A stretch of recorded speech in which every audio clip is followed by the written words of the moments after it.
네, 시장 이슈를 짚어보는 마켓노트 시간입니다. 주식시장에서 외국인들의 순매수가 심상치 않습니다. 이달 들어서만 벌써 3조 3천억 원의 자금이 유입이 되면서 국내 증시에 버팀목이 되고 있는데요. 유가증권 시장에서 지난 10일부터 8거래일 연속 순매수를 이어가면서 금액도 지난주 17일에는 하루에 7,300억 원을 넘겼습니다. 이 같은 매수 규모는 지난해 상반기에 코스피가 전고점 돌파를 시도했었던 당시와 상당히 유사한데 당시 4월 22일 7,445억 원을 기록한 이후 최고치의 기록입니다.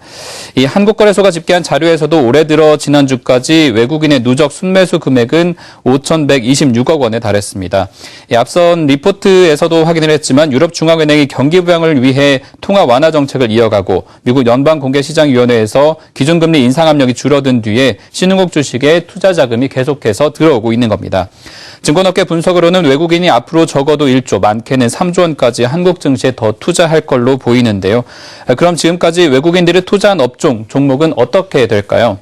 실적 악화로 인해 이른바 빅베스, 부실을 털어낸 업종들이 주로 포함이 돼 있고 국제유가 반등으로 인해서 투자 가치가 높아진 종목이거나 아니면 저평가를 받았던 대형주에 여전히 자금이 몰리고 있습니다. 이 연초 이후 매수 기조가 뚜렷한 종목들을 차례로 살펴보면 한국항공우주, LG생활건강, 포스코, LG전자 순으로 나타나 있습니다.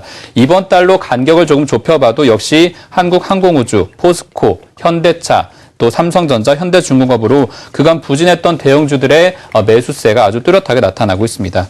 유가증권 시장에서 지난 10일부터 8거래일째 순매수를 이어가는 지금 상황인데 반면에 기관은 이달 들어서만 2조 6천억 원, 벌써 15일째 순매도를 하고 있습니다. 특히 투신권에서 차익 실현을 위한 매도가 매일 거의 1,000억 원가량씩 나오면서 지수를 제자리에 묶어두고 있는 상황인데요. 이런 가운데 개인 투자자들은 외국인이 집중적으로 사들였던 종목 대신에 셀트리오나 지수 하락에 베팅하는 인버스 ETF를 사들여서 조금 상반된 매매 패턴을 보이는 걸로 나타나 있습니다. 그렇다면 투자자별로 수익률은 어떻게 돼 있을까요?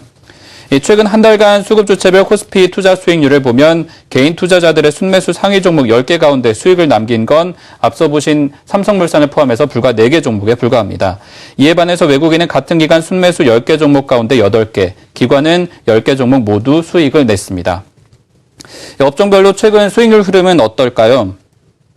올해 들어 개별 업종 가운데 수익률 회복이 가장 뚜렷한 건 역시 정유화학주입니다. 철강과 운수장비도 역시 상당한 호조를 보이고 있는 상황이고요. 개별 종목으로 봤을 때 대환유화는 올해 들어서만 39%, SK이노베이션은 25%, 현대중공업도 22% 가까이 올랐습니다. 국제유가가 2월 중순 이후 50% 이상 이미 급등했기 때문에 원유 재고를 쌓아뒀던 정유회사들의 수익 호전에 대한 기대감은 계속 높아지고 있는 상황인데요. 싼 가격에 반등했던 조선주 같은 경우에는 반면 수주 잔액이 얼마 남지 않은 상황이기 때문에 투자에 유의해야 한다라는 지적이 나오고 있습니다. 기관들의 차익 실현 매도가 그럼에도 계속되고 있는 상황이기 때문에 대형주 같은 경우에는 너무 짧게 시장에 대응하기보다는 기업의 실적을 들여다보고 조금 더 멀리 투자 전략을 세워보는 그런 시점이 아닐까 합니다. 마켓노트